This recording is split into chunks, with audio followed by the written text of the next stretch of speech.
For people that struggle with like a spirituality or spiritual or faith issues, there's so much about attention and where do you put your attention? And Mary Oliver, the poet, is famous in talking about like attention is the same as devotion. And it's literally attention on a hummingbird or attention on the stars in the sky or attention on loved ones.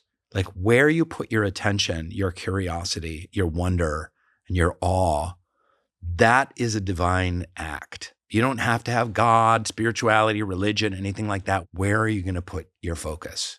And I think we could all benefit from having a little more attention and focus on what makes us tick, what's underneath, what's under the next level of the onion, and why we're here.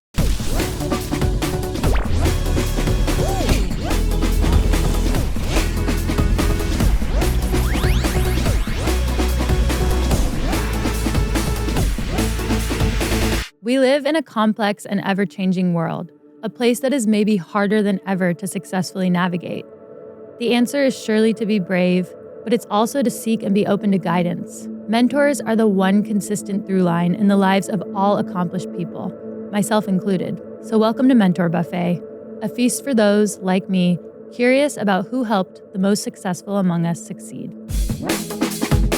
Today's episode of Mentor Buffet is with Rainn Wilson. He was my first guest on the show, and last time we spoke, we talked about his acting coaches and everything he learned coming up as an actor in New York and then moving to LA.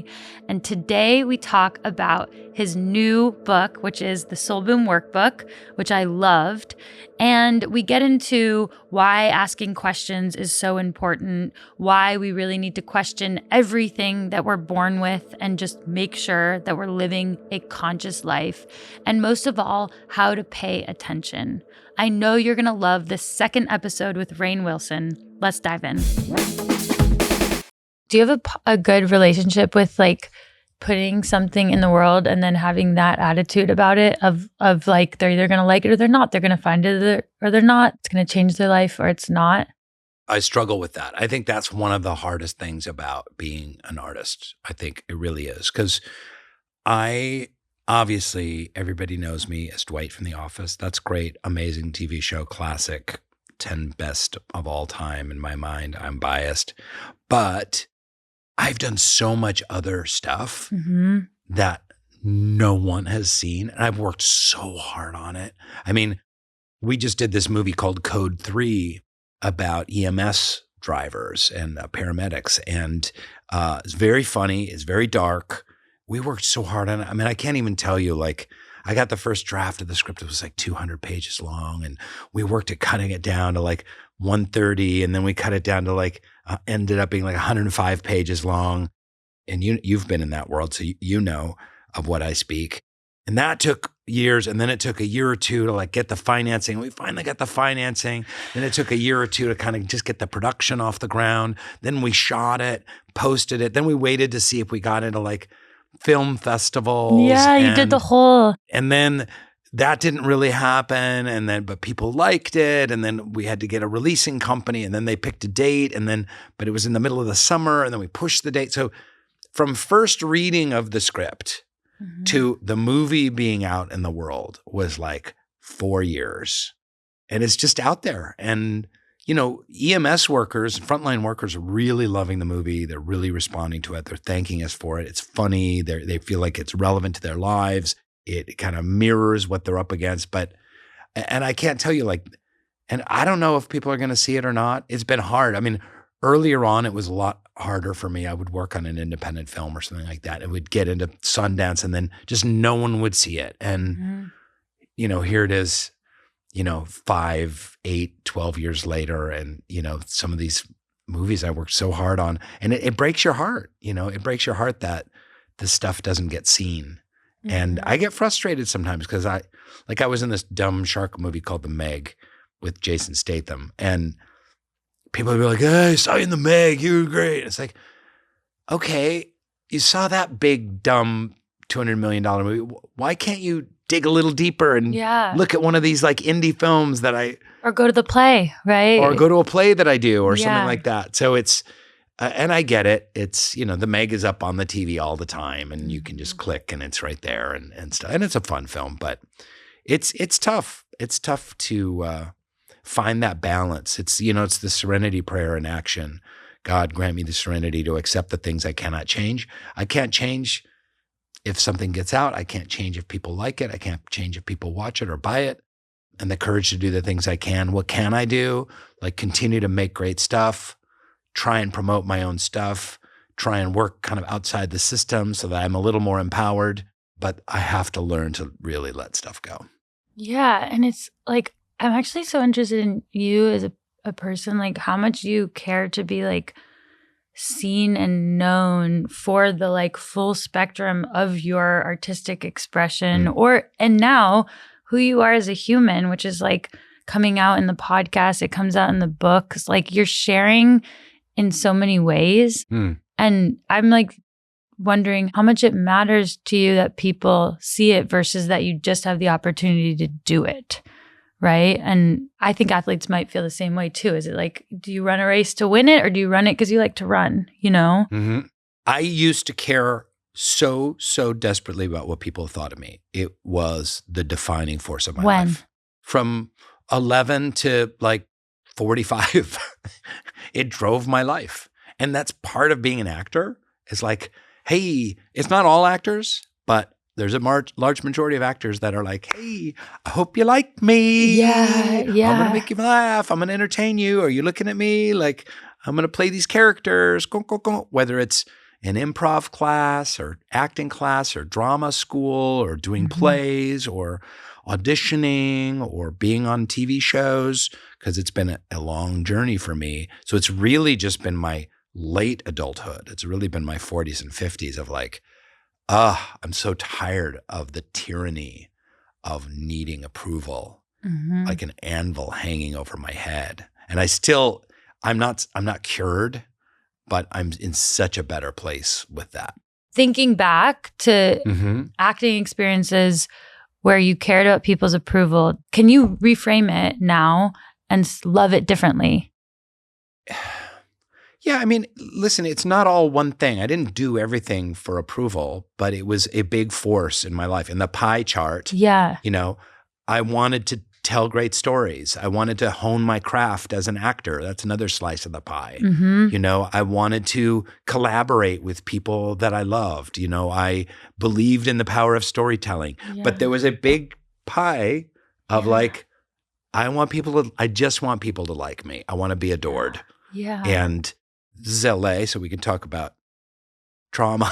But, I had a pretty messed up childhood in a lot of ways. My mom left when I was 2 and I, stayed with my dad, and then he married like my babysitter, my stepmom. They didn't really have a very good marriage.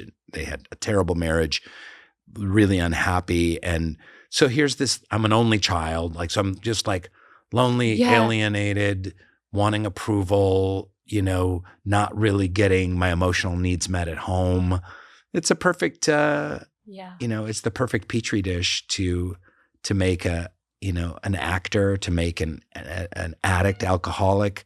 That's just been those are the cards I was dealt. But at the same time, like, so be it, because it drove me to try and master my craft, and drove me to try and make the most out of myself that I could be. And so, you take the good with the bad, but the approval piece is a struggle. This feels like such a great place setting for talking about this workbook, because, you've shared that you wrote it for the 20-somethings, the people, because you didn't have it. And like, I think I didn't really process, like, you didn't even have siblings, right? Like, so many of us had like disapproval or guidance in however active or passively through siblings, and so that you didn't even have that is like, you really didn't have the workbook, you really didn't have the prompts, you really didn't have someone asking you the questions as people might. And it seems like some of that is where this workbook is born, right? I grew up a member of the Baha'i faith, and which had a lot of really positive aspects to it, because as a young Baha'i, I believed in the validity and sacredness of all the world's religious faiths. And, there was singing and praying and meditating. It was a very diverse crowd of people. There were a lot of like really beautiful progressive teachings all about service and making the world a better place, et cetera, et cetera. And, I've shared my story a lot before, and I think we've spoken about it before. But just to cut to the chase, after just going to New York, going to acting school, and wanting to just make my own way, I just didn't see any need for a religion or a faith or morality in my life, like a lot of folks in their 20s. But that's great, but all I had was the religion of trying to make my career as an actor. All I had was like the religion of doing the theater. Being a young theater artist in New York in the 90s was good and bad, right? Yeah. So the good was we're storytellers. We want to make kick-ass works of art. I would go see readings, see works of art, see friends in plays, go to museums, be inspired. I wanted to just be an artist, tell great stories. We do workshops, readings with folks, and I got to do a ton of plays, work with some great directors, and have a ton of acting experiences. And that became my religion. Yeah. Telling great stories in the medium of theater became the center of my life. And on my friends' lives, that's all we talked about. We'd get together and be like, did you see that? Oh my God, wouldn't it be cool to do a play like this? And we could do the, experimental theater and like site-specific theater and, theater that could really like rock people's brains. Yeah. I've talked a lot about my mental health crisis in my 20s, but I get to also talk about how amazing it was to make dozens of pieces of really good theater and a couple of really bad pieces of theater. But that was really awesome. What was missing? Yeah. True meaning of life. Yeah.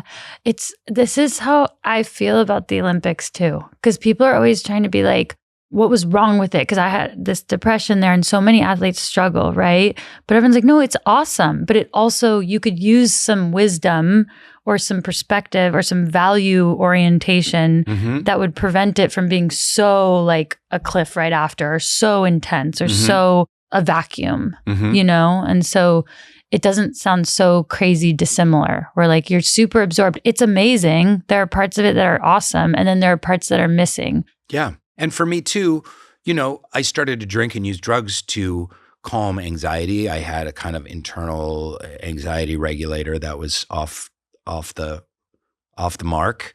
And so I was medicating with a lot of different things, and that only lasts so long, works for a few years and then it stops working. So I got very dysregulated. I had anxiety and depression and so theater wasn't going to fix that. Right. One of the coolest questions you ask in this book is helping people get in touch with their worst fear or what are you most afraid of with regards to life.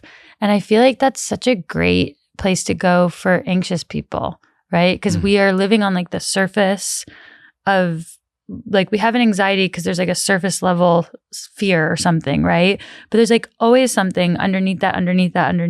And it feels like what you're getting at here is like if we can like resolve or like talk to the deepest fear, then like the other ones start to become like they were just distractions anyway, right? Well, it's funny that you say that because I've been exploring this kind of therapy.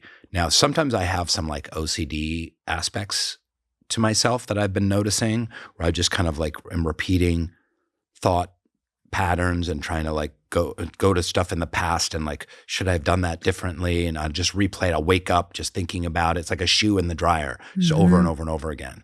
And I've been reading about this kind of therapy called ERP that I don't know what it stands for, but what it usually means, not all the time, but what it usually means when you're in that kind of stuck in that kind of way is that you're avoiding the feeling underneath it.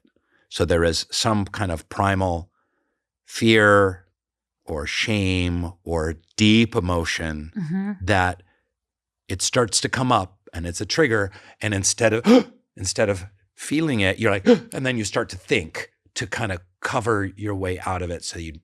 But the work is to very slowly, very gently ease your way into just really feeling the fear, the resentment, the shame, the remorse, the whatever the pain is, that you are just literally sitting with it and drinking it in for a set period of time. You set a timer and you do it, and then you let it go. And in the doing, and I've noticed that in the doing, my OCD thoughts and tendencies really start to evaporate. That is a psychological journey, but that's also a spiritual journey as well. Yeah, and it's a positive relationship to have with discomfort and pain, right? Because it's not avoiding it. It's not shaming it. It's also not even asking you to name it. It's just asking you to feel it, which I always think is so like probably it's the uncomfortable direct path to like what you're saying is like releasing it. It's interesting that you say name it, because one of the exercises is to name it, which is when sometimes we get feelings that come up and you don't know how to deal with them. You don't even know what the feeling is, but that it can be helpful that you're feeling really like, and it's also helpful to talk to yourself in the second person. So like, oh, you're feeling anxiety, Rainn. Oh, you're feeling anxiety about this thing you have to do. Oh, look at that, Rainn. You're feeling anxiety and that's bringing up a lot of fear. Yeah. And that even in that doing, like you normalize it, it doesn't kind of have control over you. You're able to kind of, it dissipates even in the naming. Today, I want to share with you about my new favorite Merrell shoe, the Hut Mach 2 Slide Cozy, which are my go-to for fall and winter. I love these shoes especially for walking my dog Bernini because they're warm, they have grip on the bottom, and I can slide into them really quickly and then run out the door as I chase her down the street, which often happens. They're warm and you can wear them with socks, but you don't have to because they have cozy inside them. And my favorite thing to wear them with are sweatpants. These shoes are also good for the grocery store, getting your mail, and even wearing inside sometimes. I recommend getting a pair for your partner though, because they're probably gonna steal yours. For over 40 years, Merrell has been a global leader in hike. For a limited time, we're partnering with Merrell to give you an exclusive offer of 25% off your first purchase using code MentorBuffet25 when you check out on Merrell.com. For people that struggle with like a spirituality or spiritual or faith issues, there's so much about attention and where do you put your attention? And Mary Oliver, the poet, is famous in talking about like attention is the same as devotion. And it's literally attention on a hummingbird or attention on the stars in the sky or attention on loved ones. Like where you put your attention, your curiosity, your wonder, and your awe, that is a divine act. You don't have to have God, spirituality, religion, anything like that. Where are you going to put your focus? And I think we could all benefit from having a little more attention and focus on what makes us tick, what's underneath, what's under the next level of the onion, and why we're here. It doesn't have to be in a way that makes us miserable, but all of modern society is built for distraction.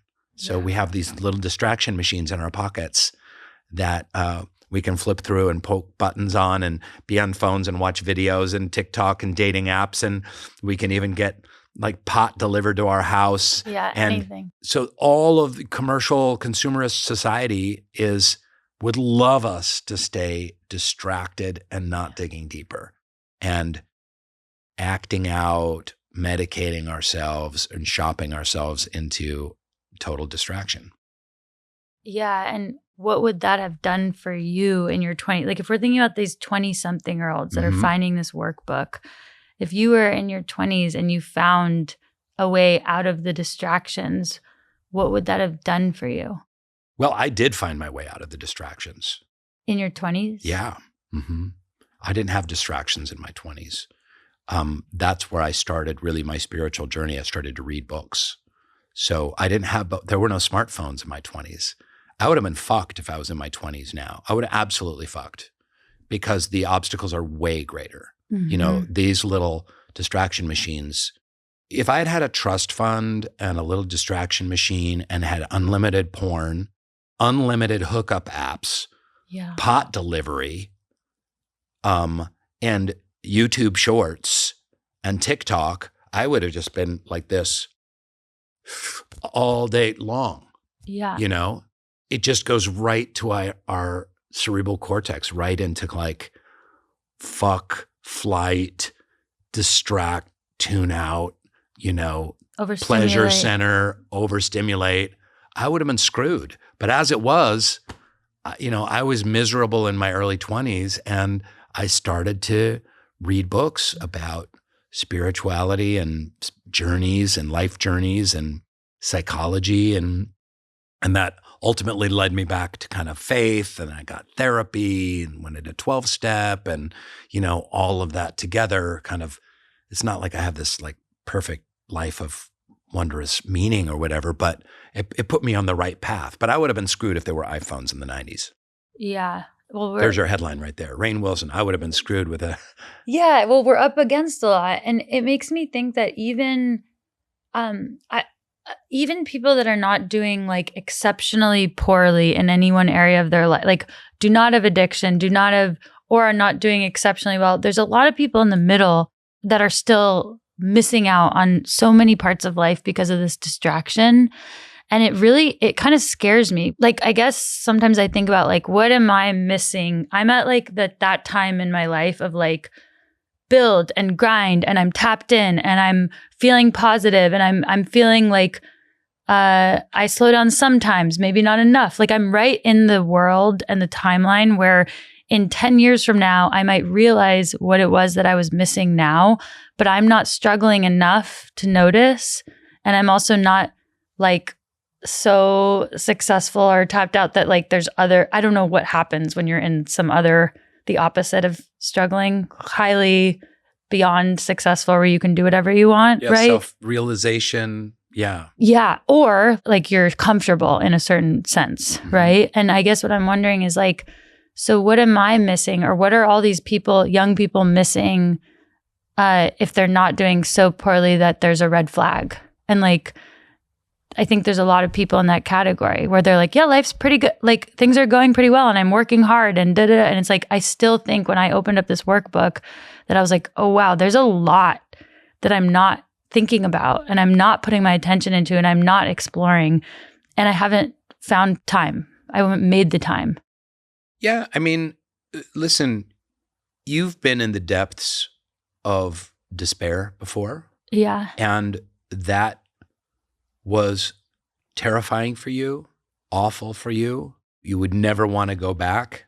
And yet I'm guessing that you're really grateful for what you went through. For sure. There wouldn't be this podcast if you hadn't gone through that suffering. Yeah. There wouldn't. No. There wouldn't be your movies. Yeah. There wouldn't be your creative parts of yourself and sharing your story. So unfortunately, discomfort spawns change. Mm-hmm. That's just how we're wired. Ask the Buddhists. Mm-hmm. You know, life is change and life is pain and life is suffering. Mm-hmm. And out of that, we learn a little bit about how to deal with it and to suffer less. So, you know, listen, a lot of people are really comfortable. You know, a lot of people are just really comfortable. You got a little apartment, you've got a decent job, you've got a group of friends, you know, you go play pickleball and play some Dungeons and Dragons and have some Hefeweizen on the weekends, and you're just living like a good life. And there's nothing wrong with living a good life. I think as systems start to collapse, which they are going to more and more, I think that this kind of comfortable life illusion will be pulled away. And I also think that one of the great spiritual lessons from any spiritual tradition, from Christianity or Islam or Buddhism or Hinduism, is how do we increase our compassion for the people that don't have a good and comfortable life? Mm-hmm. And how can we prioritize service to others and compassion for others that are less fortunate than us? Mm-hmm. And so it's very easy to kind of live in a bubble. Mm-hmm. And, you know, maybe you give your $10 to Greenpeace or to some political campaign or something like that. But what prompts one to really shift the way one lives in the world. And for me, one of those things was, one of it was a lot of mental health struggles, but one is on my spiritual journey, understanding that I am a spiritual being having a human experience. Yeah. And I'm going to be dead very soon. We all are. You are too. And him, hi. And because that's just how we roll. Yeah. Even if you think you're 32 and feels like you're going to live forever, it's like, 50 or 60 years are going to go by like that. And where do I put my attention? Where do I put my time? Where do I put my heart? How do you make those decisions now? Because you're conscious of it. Like, it seems like step one is to become conscious that your attention is going to get pulled somewhere if you're not paying attention to it, right? Which is the algorithm and all the things that we talked about. How do you live now? And I know like there are prompts in this workbook that help people move in these more conscious directions, but how do you literally do it now? Well, I have a daily practice of prayer and meditation where I also journal a lot, and that helps in contemplation. So I think, as Thich Nhat Hanh says, the only way out is in. Yeah. And a lot of times in this crazy pachinko ball, pinball universe that we live in of constant distraction and workaholism, we don't take the time to really slow down and look inside. So I'm up at dawn every day, and I watch the sunrise and I pray and I meditate and I try and really listen to what I'm doing. Where am I spending my time? What am I doing? What, as someone very wise once said to me, we have to throw away the important for the very important. Oh, wow. Because everything could be important. Everything's important. Like, oh, I've got to take my dog to dog training. Right. That's important. It's important to train your dog. Yeah. But sometimes you got to sacrifice the important for the very important. Like, I need to write my memoir, and that's the very important. And the dog's going to have to wait. Sorry, I'm going to have to sacrifice dog training. I don't know where I came up with that. My wife likes to take our dogs to dog training. I think you read my mind because my dog isn't very well trained and I have a book deadline. Whoa, that's crazy. Yeah. I was like, I think you read my mind. Yeah, you got to nuts. me. It's crazy. I was like, well, he knows what I need to do.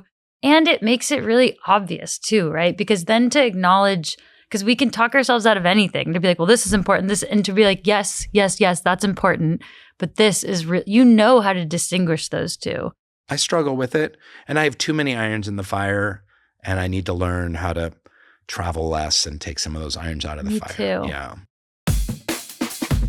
I got a little accountability group of some friends together because I was just burning the candle too much and overstressed. And just every couple of weeks, I'm like, can you just get on a Zoom with me? I'm going to run through what I'm doing in my life and just give me feedback. And, that's awesome. And they're like, yeah, why are you even doing this? You don't even need that. You don't need the money from that. Like, cut that out. And like, oh, okay, well, Do you still do that? Oh, yeah. Mm-hmm. It's every couple of weeks? Yeah. Mm-hmm. Every 2-3 weeks. Yeah.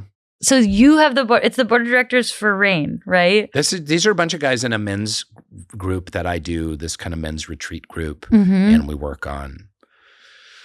read books and discuss them, and we, work on being better men and we give each other feedback. But this is separate from that. I just pulled some guys from that and get on the Zoom with them and get their feedback. But, that's part of the 12-step journey, is to live your life in recovery, because addicts tend to make terrible decisions on their own.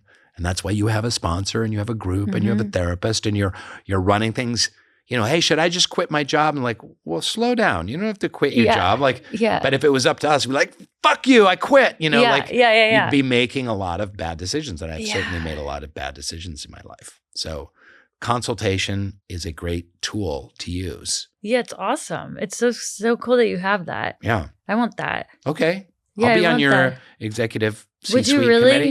Yeah. That would be really Get cool. me and Rich roll and then you're set. And then I think about Rich a lot, because Rich is also like I'm sure you would be. He's pretty brutally honest. Like he'll be very direct with me, which is what you need out of that group. Okay, one question is, as I was like looking through and thinking about the questions in this workbook, I was thinking this is a workbook you could go all the way through and do every single year and have things shift, which I think some of these things remain the same, right? Like some of your answers are never going to change maybe, but what I love about it is it could be a yearly exercise for people, right? Well, we were inspired by the Artist's Way. Have you done the Artist's Way? Yeah. Yeah.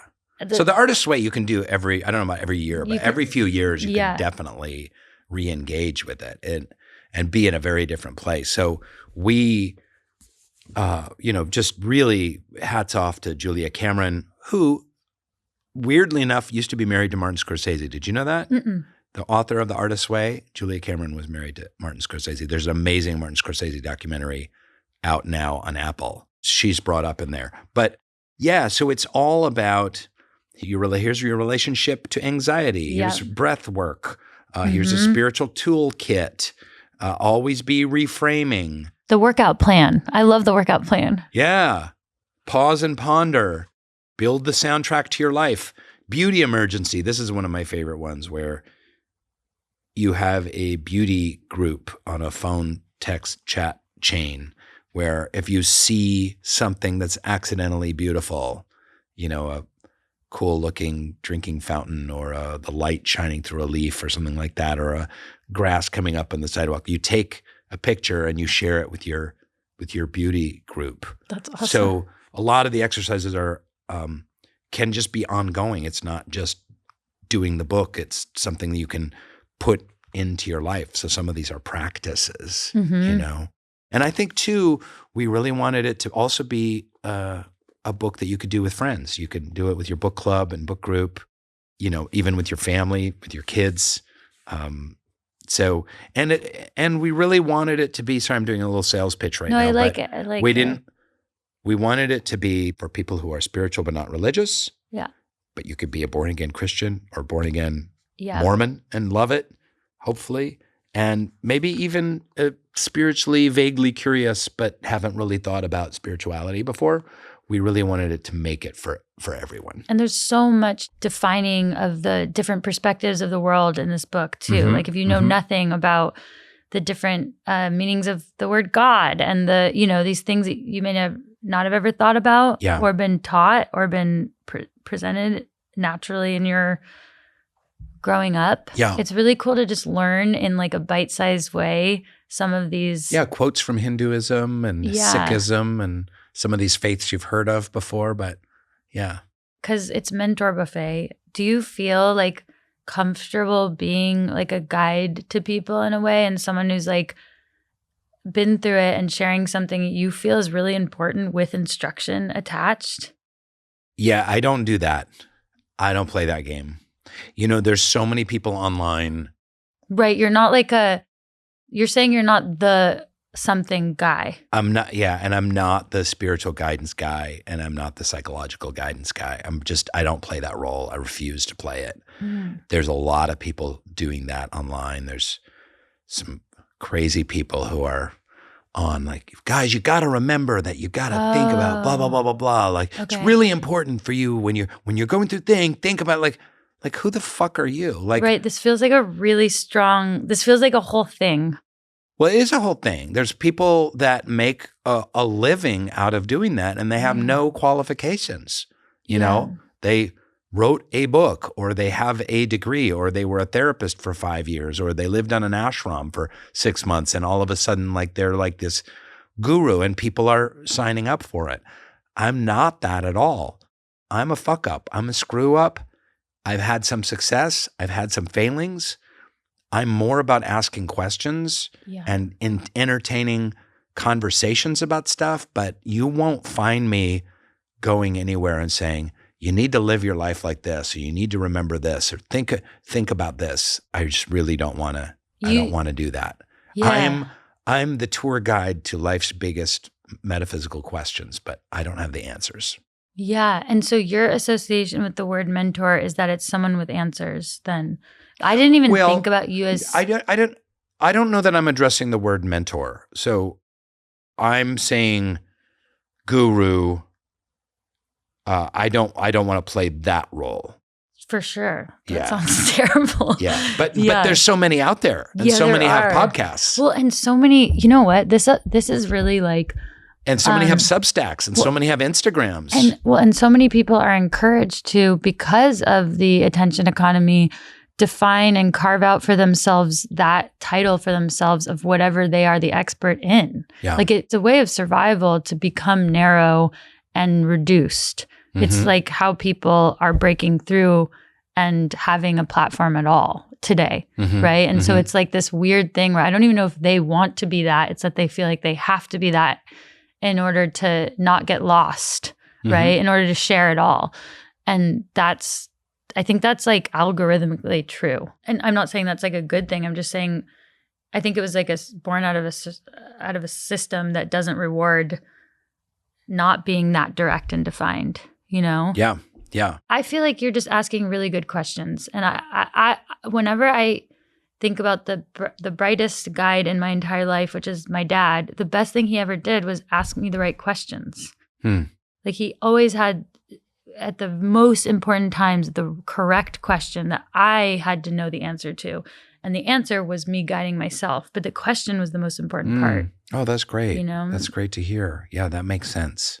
Well, and your book is just full of questions, right? And prompts, which are questions, and ideas that are followed by questions or scenarios.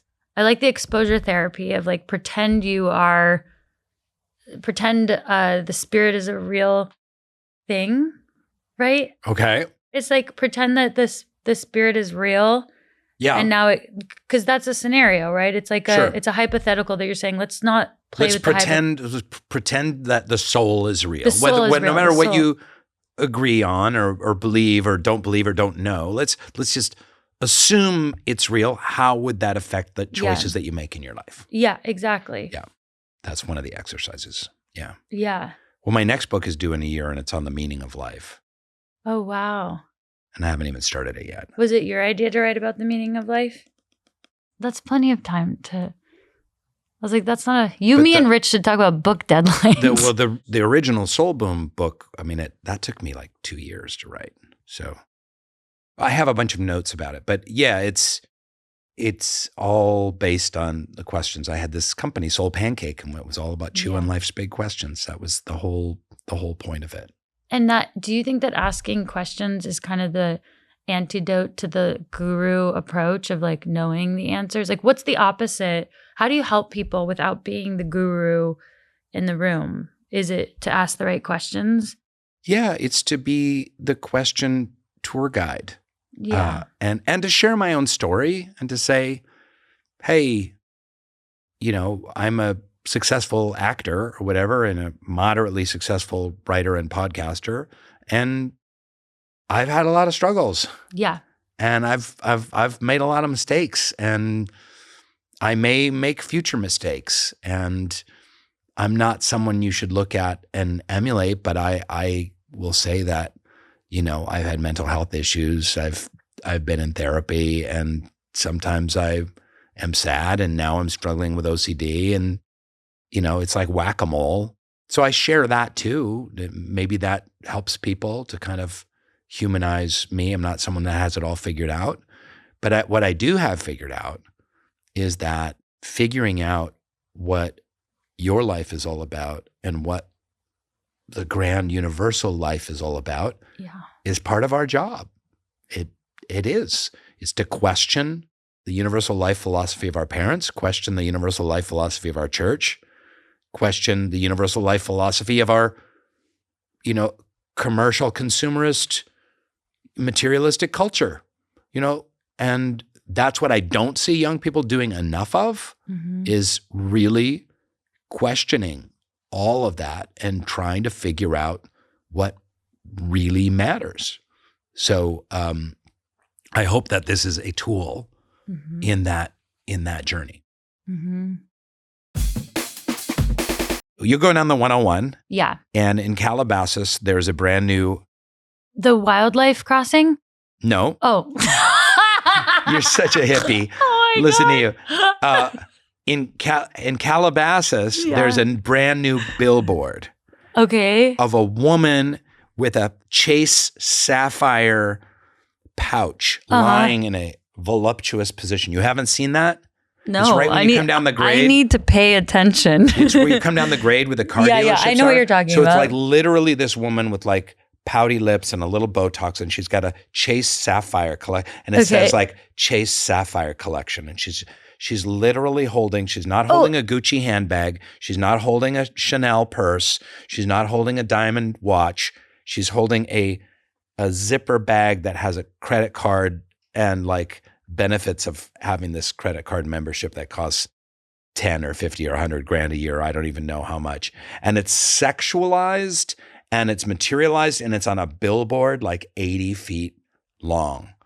And you'll see I'm going to pay attention to it every time now. And I was seeing, I've driven by it a few times kind of going into LA and I'm just like, are you kidding me? Like, this is like this like sensualist, vaguely pornographic woman holding like a credit card membership pouch. I don't even know what it is. It's like a zipper pouch.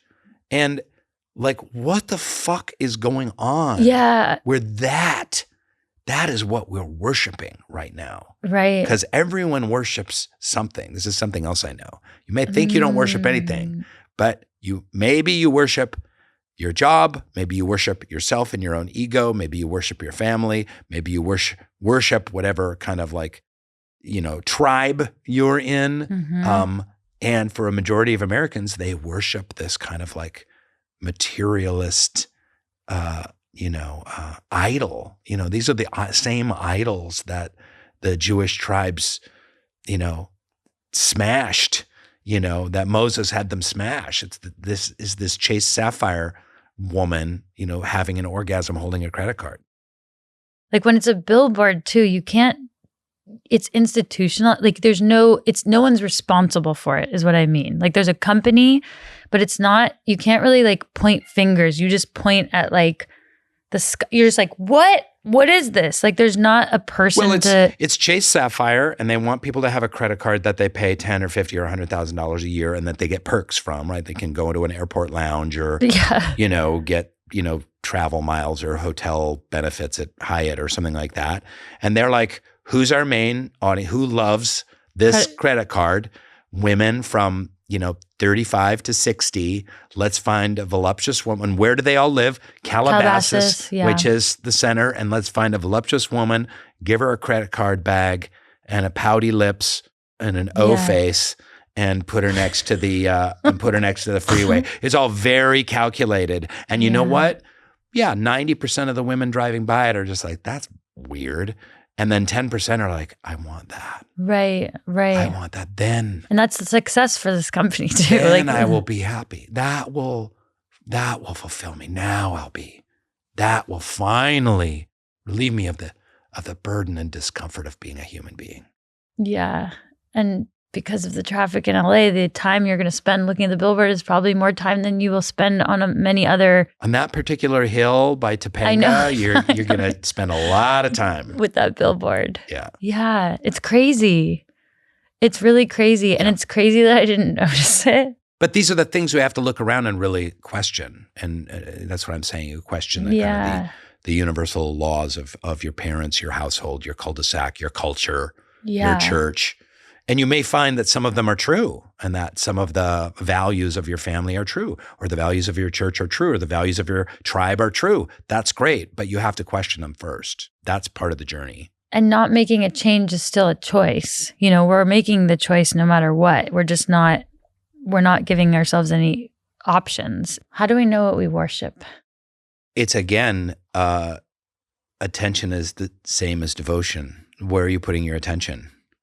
And if you're putting your attention to 60 hours a week making money, that's what you worship. If you're putting your attention on yourself and your needs, you're worshiping yourself. And I'm not saying don't take care of yourself and self-care and like take time off and I need a massage and, I need some downtime or whatever. Amen. But it's really where just count the hours.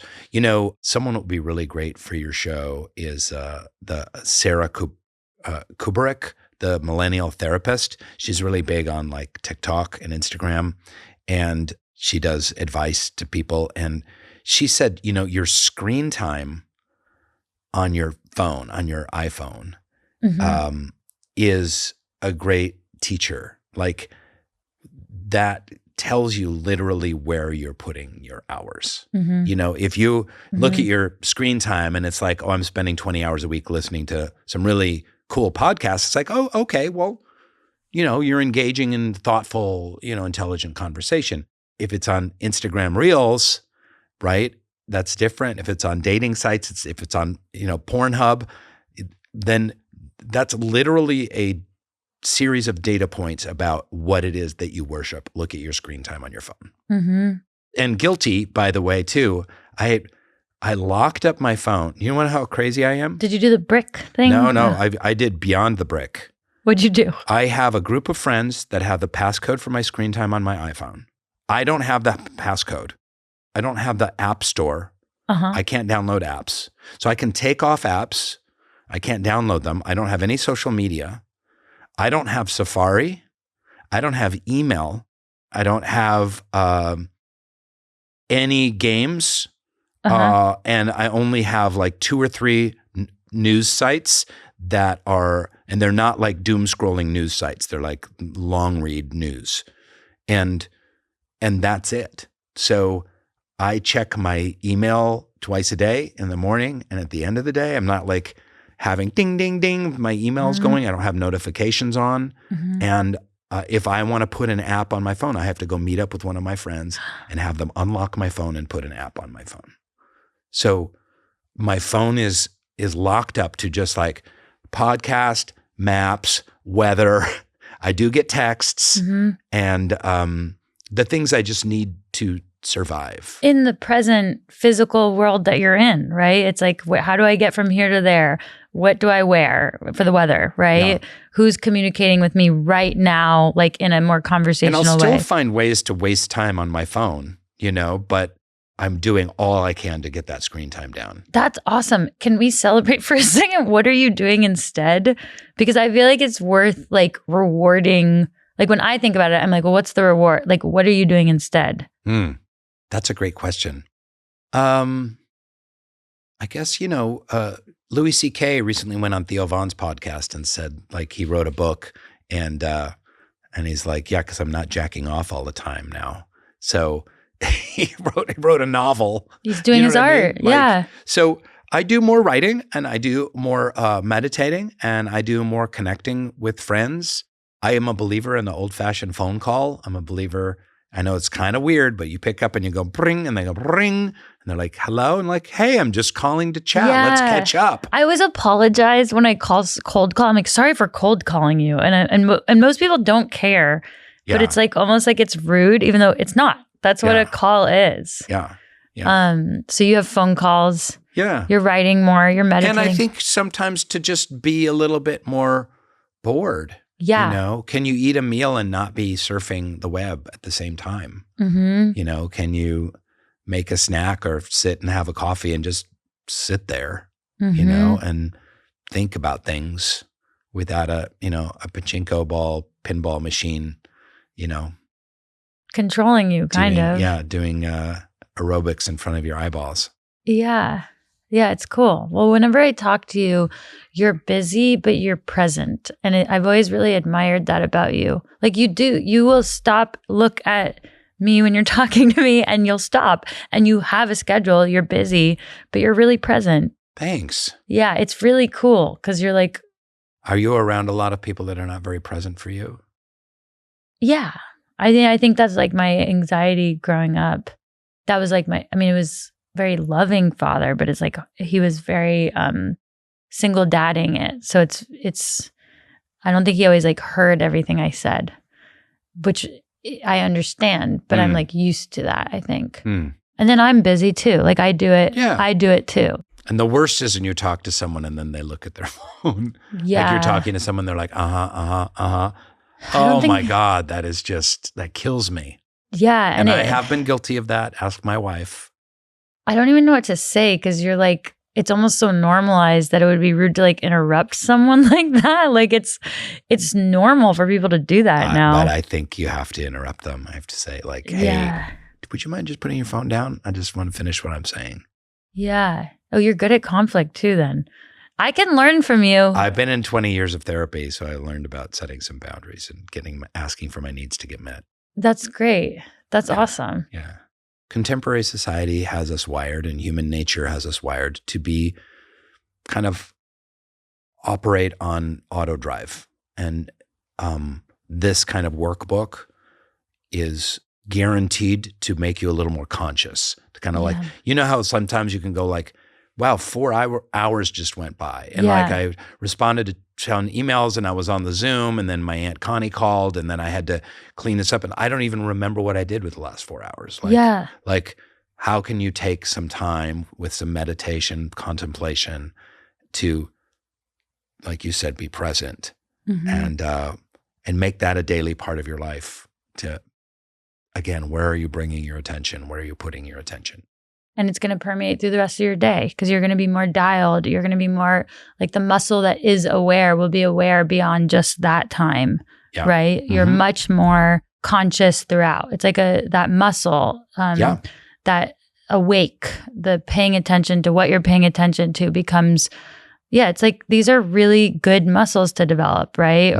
Or subconscious check-ins that you're always having, you know? Of not being in default settings and not being unaware of where time goes. It's cool. I mean, even in LA without major seasons, it's kind of crazy to think about even the scope of a year, like to lose months and seasons is like I love it. But like we, you know, when I went to school in the Northeast, it was very clear to me because of the college environment, sports and seasons, that time was passing and that time had these windows. And so I think even to equip people with more tools and awareness to create for yourself some sort of orientation is so awesome because we lose it. Do you feel called like to share in the way you have because you have woken up in some way? Like, you don't have to write this book. I guess that's what I'm saying. You didn't have to do the workbook. The workbook was a lot of work. It wasn't, I know these things, they're not the same as the memoir book deals. They're different. But you did this. You put in the time and effort, and it's really profound and it's helpful. Do you feel like that the things you do in your life now, this included, are things that you're like, I must do this, or I feel energetic pull toward, or why did you do this? Well, in the original Soulboom book, I have a section about my favorite TV shows from the 70s, which were Kung Fu and Star Trek. And I use those as spiritual parallels. When we think about spirituality, you think about Kung Fu, which is the TV show. I'm not going to get into the whole thing, but it's about turning inward. It's about making yourself a better person, navigating the world and holding on to your spiritual truth, your spirit, the reins of your soul. Star Trek, I think, is also a very spiritual universe because it's all about humanity has found its peace on earth, harmony with nature, harmony with technology, equality of women and men, racial justice and equity. And because we don't have any wars, we're able to put, instead of those trillions of dollars being put into missiles and drones and ships and radars and bombs, we're able to take all of that money and put it in toward, technological advancement. And this goes hand in hand with my spiritual tradition of the Baha'i faith, where the founder, Baha'u'llah, says, let all men usher forward an ever-advancing civilization. So part of the spiritual charge that we all have is to help humanity move forward. Cool. Now, that doesn't mean that you have to work on an international level or influence, millions of people. How do you help humanity move forward? It starts on the community level. You can help your cul-de-sac be more united. You can help your church group, your school group, your friend group, your family group, make some progress, plant some trees, do some volunteerism, become more educated about something, have a book club. There's so many different ways to help humanity usher forward an ever-advancing civilization. And I do feel a charge to that one way that I can help. And the tagline of the first Soulboom is like, why we need a spiritual revolution is like, I want to help be a catalyst for a spiritual revolution, because I think contemporary society is lost in kind of materialistic squalor. Yeah. And I want people to think different, deeper, develop their compassion for immigrants, for people that are abused, for people in the Sudan and the Congo and in Palestine, and to think and connect on a deeper level with suffering in the world and bring their qualities, their God-given attributes to life, trying to make the world a better place. So I think that is a charge for me, and I want to instill that charge in other people by asking the right questions. Yeah, and you do it so curiously and vibrantly. Like even the colors on the book. Like I'm always I'm so delighted by like how you share too and how you ask these questions, because it's like it's leadership by like even your tone, because it doesn't feel bitter. It feels like truthful,